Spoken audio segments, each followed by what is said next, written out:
திட்டமிடாத செயல் மாதிரி தெரியுது. ஆகஸ்ட் 29 வியாழக்கிழமை முடிவடைந்த மார்க்கெட் அப்டேட் பார்க்கலாம்.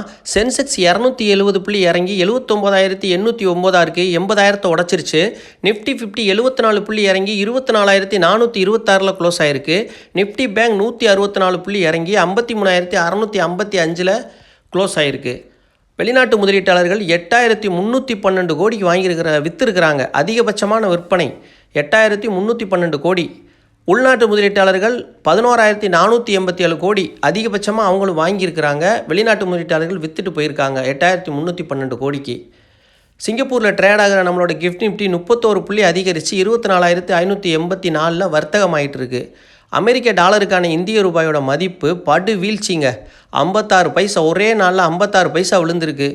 56 பைசா விழுந்து 88 ரூபா 19 காசாக போயிடுச்சு. 88 ரூபாய்க்கு போயிடுச்சு. ரெக்கார்டு ஹை தான் நினைக்கிறேன். படு வீழ்ச்சி இந்திய பணம் விழுந்திருக்கு. கோல்டு நல்லா ஏறி இருக்குது. 1,03,780க்கு போயிடுச்சு. 10 gram gold, pure gold 24 carat 44 ரூபா இறங்கி 1,03,780 10 gram. Silver 1 kilo pure silver சரியான ஏற்றம் ஏறி இருக்குது.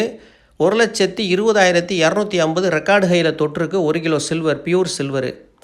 அப்புறம் டிவிடெண்ட் கொடுக்கக்கூடிய நிறுவனங்களை பார்க்கலாம். நீங்கள் திங்கக்கிழமை வாங்கினா கூட டிவிடெண்ட் கிடைக்கும். அந்த மாதிரி உள்ள கணக்கில் உள்ள நிறுவனங்கள்.